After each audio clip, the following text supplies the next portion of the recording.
percaya bahwa para malaikat pemuji dan penyembah hadir di tempat ini. Ada kuasa ya Tuhan di dalam pujian dan penyembahan. Ada kuasa di dalam setiap langkah hidup kami ketika Engkau hadir di tempat ini. Izinkan ya Tuhan hamba-Mu ya Tuhan untuk berbicara, memperkatakan firman yang daripadamu dan apa yang sudah Engkau taruh di dalam hati hamba-Mu. Dalam nama Tuhan Yesus Kristus, setiap kita sudah siap untuk mendengar kebenaran firman Tuhan. Mari sama-sama kita katakan Amin. Pada waktu sebelum ibadah, ada satu yang ditaruh di dalam hati saya untuk sampaikan pada kesempatan sore hari ini, yaitu kekuatan pujian dan penyembahan.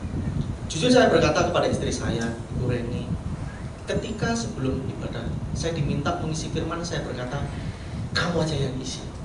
Saya merasakan kok rasanya saya ada intimidasi ya. Padahal biasanya ketika mengisi firman, baik itu di dalam persekutuan doa kami ataupun ketika diundang di beberapa tempat, saya itu selalu mengambil alih untuk memberikan kebenaran firman Tuhan Ibu Reni yang di dalam pujian dan penyembahan. Tetapi pada waktu hari ini, saya itu merasa seperti ada sesuatu yang berat, seperti ada intimidasi. Bahkan seperti yang tadi ketika Ibu Reni mengajak untuk mengawali berdoa bersama dengan tim pujian dan penyembahan, ada intimidasi dalam diri saya dan saya tidak mau untuk berdiri. Saya hanya duduk diam di situ dan berkata, kamu aja. Saya lihat memang di wajah Bu Reni itu ada seperti sesuatu yang kurang seret dan kurang nyaman, tapi saya katakan intimidasi itu menyelimuti diri saya. Saya tidak tahu apa yang saya alami, tetapi saya merasakan ada sesuatu yang berat untuk bisa membawa di dalam ibadah pada sore hari ini. Dan saya berkata kepada Ibu Reni, kamu doa, saya mau doa dulu. Saya mau mengundang hadirat Tuhan sendiri. Padahal seperti yang kita ketahui, firman Tuhan berkata, di mana 2-3 orang berdoa, di situ Tuhan hadir. Tetapi yang ditaruh dalam hati saya, engkau yang harus undang hadirat Tuhan secara pribadi. Biarkan tim musik dengan worship mengundang hadirat Tuhan, mengundang para malaikatnya untuk hadir di tempat ini. Dan di situ saya cuma bisa duduk, kemudian menangis, kemudian di situ ada rasa berat sekali. Tetapi pada saat mulai di awal pujian dan penyembahan, di situ tiba-tiba saya merasakan ada rasa merinding di dalam diri saya. Kemudian saya memejamkan mata, saya berdoa minta kuasa Tuhan untuk turun hadir. Saya tanya kepada Tuhan, wah kenapa ya Tuhan? Terasa berat sekali, terasa seperti untuk mengangkat untuk di dalam pujian penyembahan. Saya tidak tahu apa yang dirasakan oleh Bu Reni, karena biasanya antara worship leader dengan orang yang hadir ataupun dengan orang lain itu pasti berbeda, karena ini berkaitan dengan relationship pribadi lepas pribadi. Tetapi ketika di awal pujian penyembahan, kata-kata beriku hati untuk menyembahmu, saya nangis saudara-saudara. Saya merasakan nangis, saya mau tunduk, saya mau sujud sebetulnya untuk bersujud di hadirat Tuhan dan meminta hati yang damai sejahtera. Dan saat pujian dan penyembahan di tengah mengalir dan terus mengalir, saya merasakan berkali-kali seperti ada sesuatu, seperti ada awan yang keluar. Saya nggak tahu, seperti ada sesuatu yang keluar dari gambar ini, seperti awan tipis kemudian bergulung. Saya berkali-kali mulai membuka mata saya, apa ya itu ya? Apa ya itu ya? Tidak ada. Tetapi saat saya mau tutup mata, ada awan tipis mulai menyelimuti dan ditaruh dalam hati saya, Tuhan hadir. Dan saat Ibu Reni pujian dan penyembahan di depan, dia menangis dan saya melihat seperti ada yang menari-nari di depan, seperti ada beberapa yang kalau kita dalam ibadah pujian penyembahan di awal ibadah itu seperti ada penari yang membawa flag atau bendera-bendera Jehovah Jireh, Jehovah Makades, Jehovah, seperti yang tertulis di dinding-dinding seperti ini, menari-menari. Dan saya percaya itu adalah para malaikat Tuhan yang memenuhi atmosfer Dan di awal sebetulnya saya itu berkata kepada Ibu Reni, mengalir aja. Dan beberapa tadi saya ditaruh di dalam hati sebetulnya mau untuk menyampaikan kepada beberapa yang hadir pada kesempatan malam hari ini.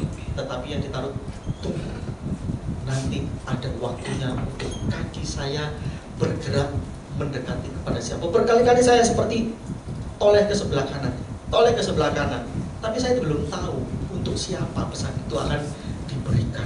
Nah, ditaruh dalam hati saya pada kesempatan sore hari ini. Tidak banyak yang ingin saya sampaikan, tetapi yang ingin saya sampaikan yaitu ada kuasa di dalam pujian dan penyembahan. Berapa banyak daripada kita ketika datang di dalam suatu ibadah, baik itu persekutuan ataupun di gereja, datang tetapi ingin hanya mendengarkan firman Tuhan saja, datang hanya untuk mendengarkan khotbah dari pendeta atau hamba Tuhan yang hadir atau diundang pada kesempatan hari itu. Kalau khotbahnya itu terdengar enak, nyaman di telinga, itu kita langsung datang, mau, dan pasti di situ yang hadir itu pasti penuh di gereja, di persekutuan doa. Kalau khotbahnya itu seringkali itu sesuatu yang lucu, menyenangkan, pasti yang datang banyak. Tapi berapa banyak dari tempat-tempat ibadah yang hamba Tuhannya itu memberikan teguran-teguran, sesuatu yang tidak menyenangkan telinga, tidak mengenakan hati, yang hadir hanya beberapa orang. Tetapi satu hal bagi saya, mulai dari awal ketika ibadah dimulai, pujian dan penyembahan, firman hingga doa penutup, itu semuanya penting. Tidak ada yang lebih penting, tetapi semua penting.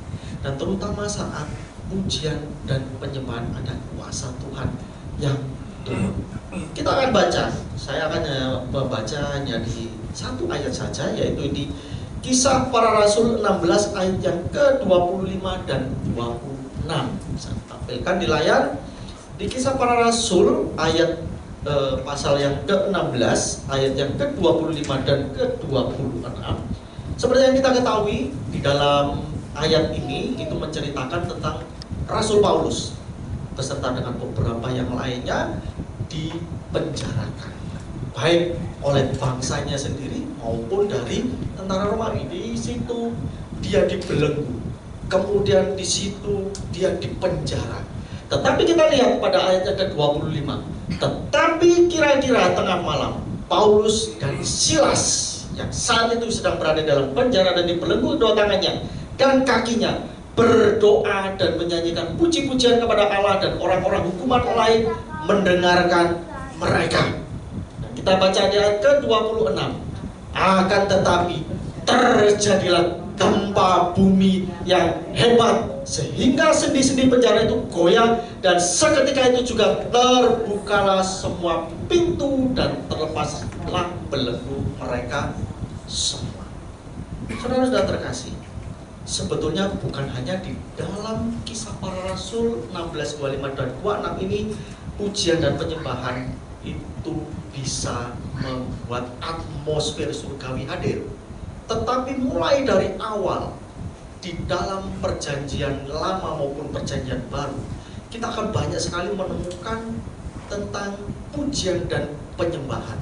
Bahkan Daud saat menenangkan Raja Saul yang kerasukan roh jahat, dia memainkan kecapi sehingga Saul akhirnya tenang dan roh jahat itu keluar daripada Saul.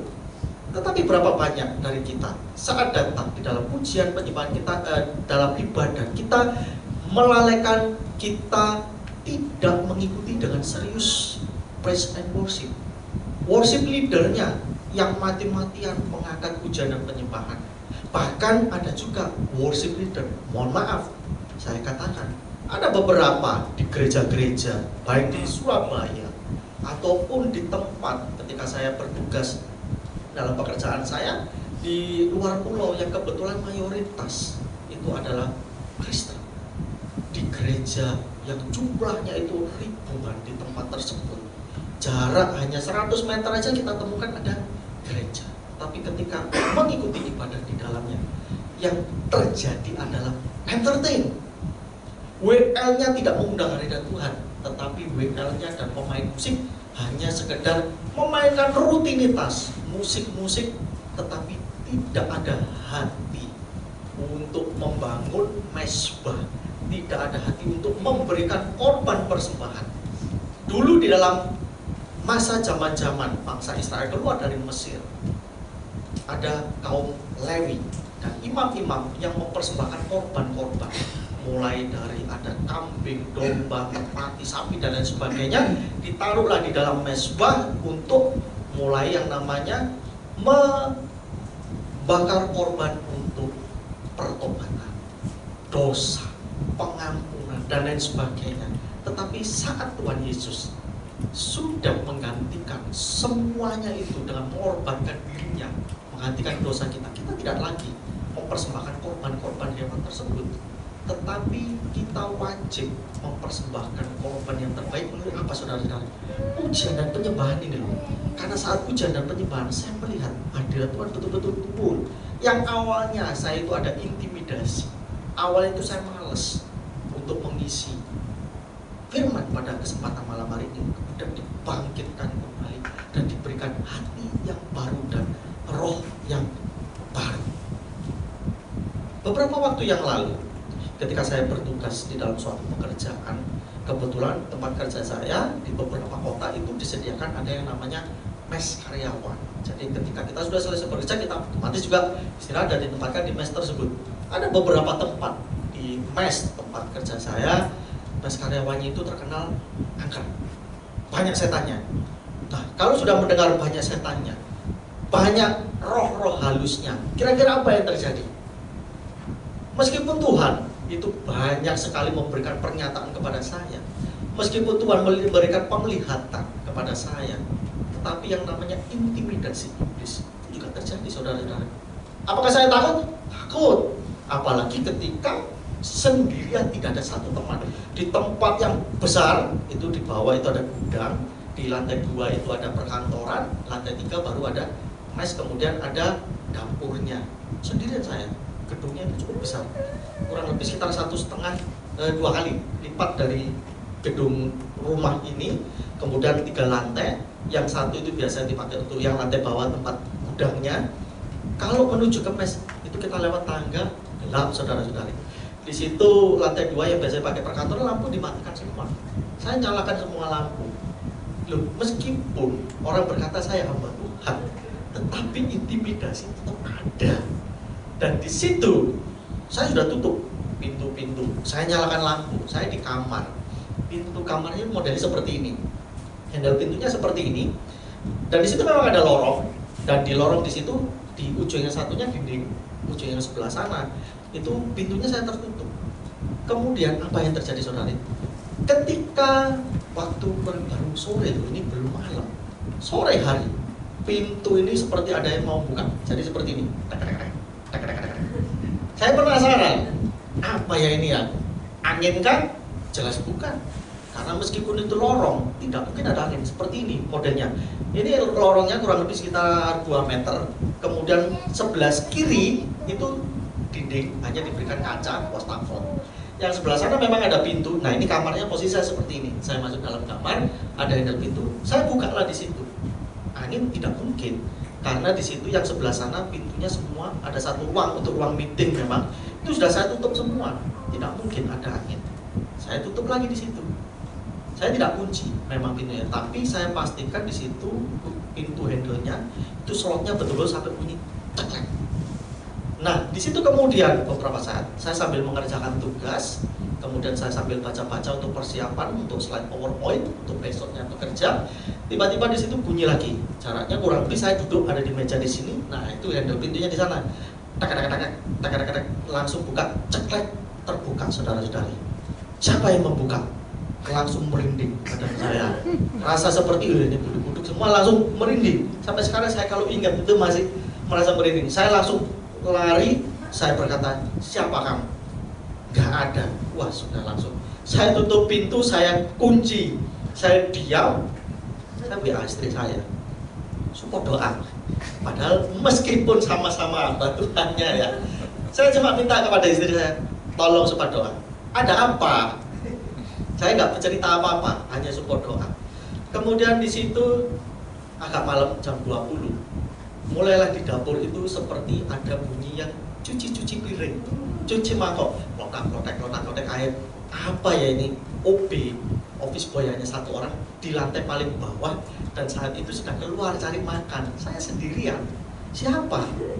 Kira-kira saya cuma gini, wah ini makhluk halusnya ini luar biasa, bantu cuci piring loh di sana itu. Saya cuma akhirnya buka pintu, saya lihat tidak ada, piring kotor masih semua dalam keadaan ada di tempat di sinknya di situ. Saya kembali, kemudian seperti ada bunyi air mengalir pelan-pelan, dan di plafon seperti ada yang mulai dilempar, klotak. Nah disitulah saya diingatkan tentang ayat ini. Di situ saya menyanyi, dan saat menyanyi saya menangis. Waktu itu saya menyanyinya, Tuhan ku berikan semuanya, tubuh jiwa rohku relakan semuanya. Dan di situ saya menangis, saudara-saudari. Saya cuma terdiam dan saya serahkan, bila ini memang Engkau mau ya Tuhan, untuk Engkau bersama denganku, aku serahkan tubuh, jiwa, dan ragaku, dan aku mau seiring sejalan dengan hatimu. Jantung saya juga berdegup. Jam 9 malam itu saya bernyanyi pujian penyembahan seperti terus. Akhirnya saya bernyanyi menangis. Saya sampai sujud, kemudian sujud ke hadirat Tuhan, menangis, dan saya dilihatkan penglihatan yang betul-betul di situ saya rasakan, dan saya merasakan ada ketenangan yang luar biasa. Dan saya merasakan di belakang saya itu sosok yang putih bercahaya, dan di situ ada membawa pedang, dengan pedang bercahaya, pedang berapi-api di belakang saya. Dan saya berkata, haleluya, terima kasih ya Tuhan, Engkau beserta denganku. Apa yang terjadi, saudara-saudari? Rasul Paulus bersama dengan Silas, ketika pujian dan penyembahan, terjadi gempa, sendi penjara goyah, dan terbuka semua pintu, belenggu-belenggu terlepaskan. Dan di situ intimidasi dalam diri saya pun juga terlepaskan. Dan tiba-tiba suasana di tempat itu menjadi tenang, damai. Plafon yang bunyi klotak, tidak ada satupun yang berbunyi. Dan di situ yang handle pintu klotak itu sudah tidak ada lagi. Dan saya percaya Tuhan kirimkan malaikat dengan pedang berapinya berperang bersama saya. Dan di situ akhirnya saya buka laptop, saya kemudian putar lagu-lagu, dan saya sebenarnya suka dengan pujian penyembahan dari Pak Weliar Kawuntu. Dan di situ saya putar terus sepanjang malam sampai dengan jam 11. Dan situ akhirnya saya diberikan ketenangan. Singkatnya, ketika saya kembali, saya cerita kepada Ibu Reni, dan dia berkata, kalau tidak salah ingat waktu itu, dia berkata, makanya waktu itu dia berkata seperti ikut berperang. Padahal saya tidak cerita, waktu itu saya sedang diintimidasi oleh kuasa roh-roh yang hadir di tempat tersebut. Dan pada waktu itu memang kebetulan ada salah satu teman saya, dalam tanda kutip, itu memiliki kemampuan indigo, dan memang berkata di tempat itu banyak, di lorong itu seperti ada sosok. Saya tidak mengatakan percaya 100% tidak, tetapi memang ada roh-roh yang memang diizinkan oleh Tuhan yang untuk menggoda keimanan kita. Dan dia berkata itu ada yang memang perempuan, sosok perempuan yang nakal usil. Dan dia berkata itu berusaha untuk mengganggu, mengintimidasi saya. Tetapi dia berkata, dan saya tidak pernah cerita kepada dia tentang apa yang saya alami. Cuma dia berkata, Pak, saya lihat ini berbeda di Bapak. Dia melihat ada aura di saya, katanya ada sosok yang berwarna putih, dan dia membawa pedang. Dari situ saya merasakan, ya, Tuhan memang menyertai saya, dan saya dilihatkan ada malaikat dengan pedang api. Berikan sorak-sorai untuk Tuhan. Saudara-saudara yang terkasih, dari sini saya mau mengingatkan kembali, ada kuasa di dalam pujian dan penyembahan. Saat kita datang dalam ibadah, apakah di gereja, di persekutuan, atau bahkan mungkin di dalam lingkup rumah kita sendiri dengan keluarga kita. Jangan lupa membangun mezbah pujian dan penyembahan, dan fokus dan betul-betul di situ kita mengundang hadirat Tuhan dan konsentrasi dan betul-betul untuk memuliakan namanya. Dan saya percaya saat pujian penyembahan pasti hal ini terjadi dalam diri kita. Mungkin saat ini kita itu terbelenggu dengan kehidupan kita. Mungkin saat ini kita diintimidasi dengan segala persoalan kita. Tapi percaya melalui pujian dan penyembahan, melalui praise and worship, Tuhan hadir. Sama seperti tadi, saat worship leader bernyanyi dengan sepenuh hati.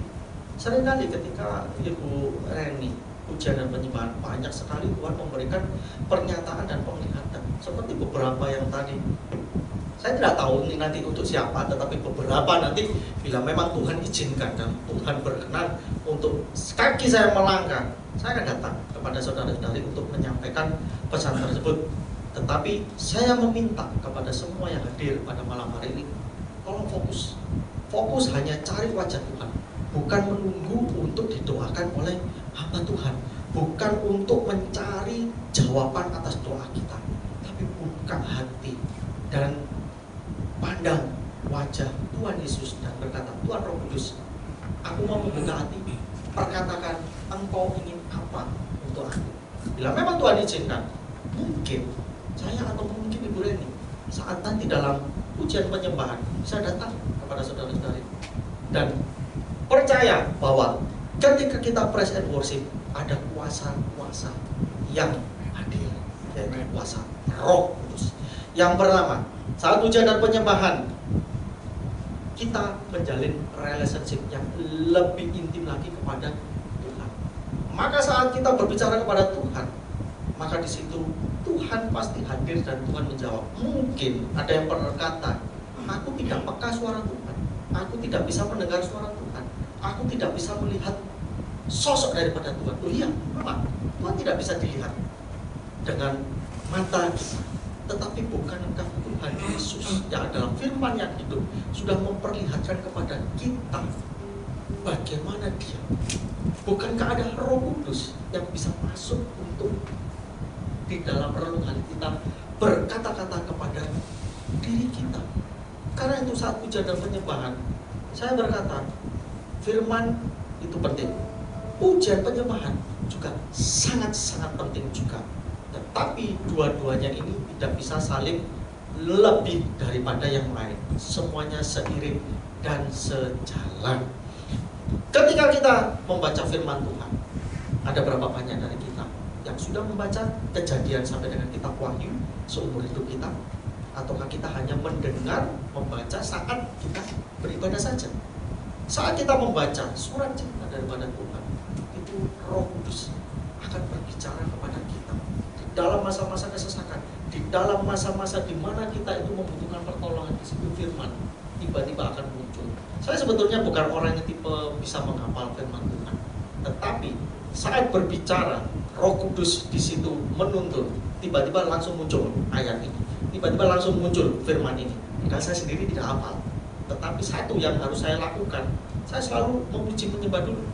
Kalau misalkan ada orang yang datang, Pak, tolong doakan saya. Loh, saya mau doa apa? Kalau Haji minta doa sesuai dengan keinginannya, itu adalah doa duniawi, doa kedagingan, doa keinginan. Sehingga saya tidak berani kalau misalkan ada yang datang minta dukungan support doa, kemudian saya menyampaikan yang bukan daripada Tuhan, saya sudah mencuri kemuliaan Tuhan. Karena sudah beberapa kali saya pernah melakukan seperti itu, dan Tuhan cabut semua talenta-talenta yang ada dalam diri saya, termasuk penglihatan, termasuk pendengaran. Di situ saya tidak dapat apa, dan saya mohon ampun kepada Tuhan. Dan melalui pujian dan penyembahan, di situ Tuhan banyak sekali berkat. Yang kedua, melalui pujian dan penyembahan, saudara-saudari, ada kita mengundang atmosfer spiritual di dalam diri kita. Dan saat atmosfer spiritual itu melingkupi sekeliling kita, Roh Kudus mulai menjawab.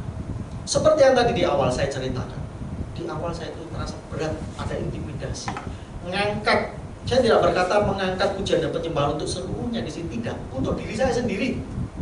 Untuk saya itu masuk di dalam hadirat Tuhan. Bahkan saat diajak Ibu Reni untuk doa di situ bersama dengan anak saya tidak mau mengangkat kedua kaki saya karena saya diintimidasi. Di situ saya mau doa di sini, menjalin relationship sendiri dengan Tuhan. Pelan-pelan, bertahap. Dari awal saya minta ampun terlebih dahulu kepada Tuhan Yang Kudus. Kemudian mulailah di situ. Ketika masuk di dalam lagu berikan hati, mulailah di sini mengalir seperti ada awan tipis, kemudian memenuhi di depan, sedikit kecil sekali di situ. Seperti kalau kita di dalam panggung, kemudian ada live musik ya, itu kan seperti ada asap. Dulu waktu kecil saya pikir itu ada orang merokok ya, tiup-tiup seperti itu ya. Tapi di situ ibaratnya seperti asap, perlahan-perlahan bergulung-gulung dari depan. Kemudian mulailah menggulung ke semua yang ada di sini. Dan saya percaya semua dilawan oleh Tuhan Roh Kudus di sini. Karena itu jangan sia-siakan lawatan Tuhan. Dan yang terakhir, saat kita pujian dan penyembahan, ada hadirat Tuhan yang turun, dan di situ pasti Tuhan akan memberikan jawaban atas setiap pergumulan kita, atas setiap apa yang kita tanyakan kepada Tuhan. Ingat, kami berdua selalu memperkatakan jangan pernah mencari hamba Tuhan. Minta dukungan doa? Boleh? Boleh. Tetapi jangan 100% bergantung. Karena Tuhan itu adalah Tuhan yang pencemburu. Ketika kita sudah mulai dekat dengan hamba Tuhan ABC, ketika kita sudah mulai cari hamba Tuhan untuk minta dukungan doa, Tuhan tidak suka. Bahkan kita bisa membuat jatuh hamba Tuhan yang kita datangi. Karena saya sendiri merasakan ketika ada orang yang mulai mencari kami, dan di situ saya sudah mulai tertarik untuk menggebu-gebu melayani. Tuhan langsung tampar, tidak dalam waktu lama, dalam waktu beberapa hari saja sudah Tuhan cabut. Biasanya saat pujian penyembahan Ibu Reni, saya banyak sekali dikasih penglihatan-penglihatan, tetapi saat itu sudah mulai hilang, tidak ada sama sekali. Karena Tuhan itu adalah Tuhan penyembuh. Ingat, saat Tuhan Yesus disalibkan dan mati di kayu salib, tabir tirai dari bait suci robek dari atas menuju ke bawah. Artinya apa? Sudah tidak ada sekat lagi antara manusia dengan Tuhan. Sudah tidak ada lagi yang namanya manusia itu tergantung kepada yang namanya imam atau hamba Tuhan untuk berbicara kepada Tuhan. Setiap dari kita itu adalah hamba-hamba Tuhan. Setiap dari kita itu memiliki kemampuan untuk berbicara. Hanya tinggal mau melakukan atau tidak.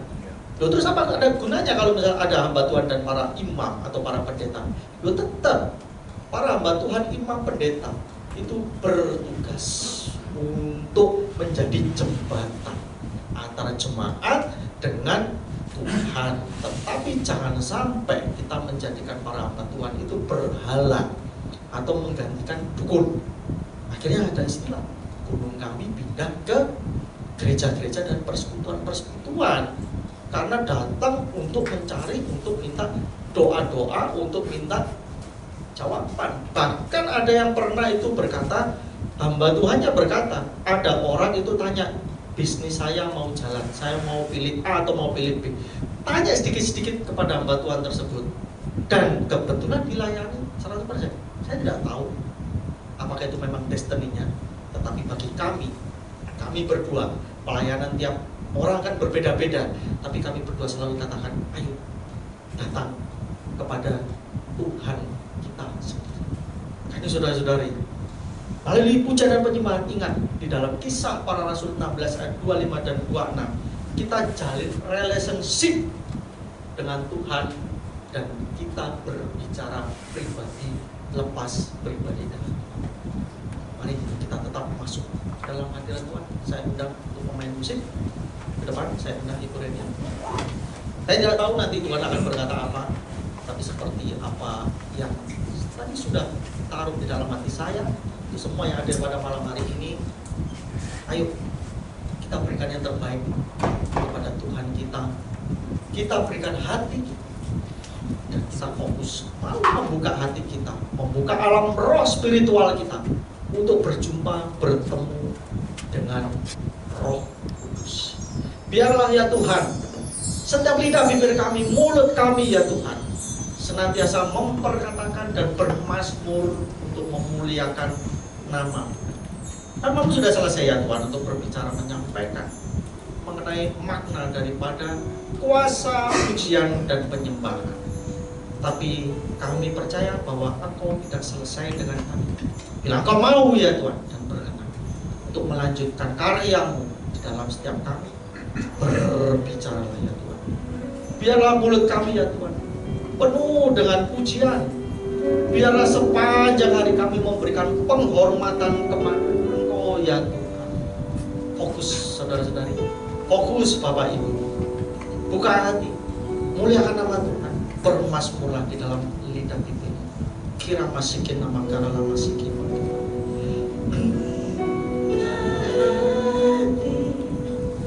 Tujuh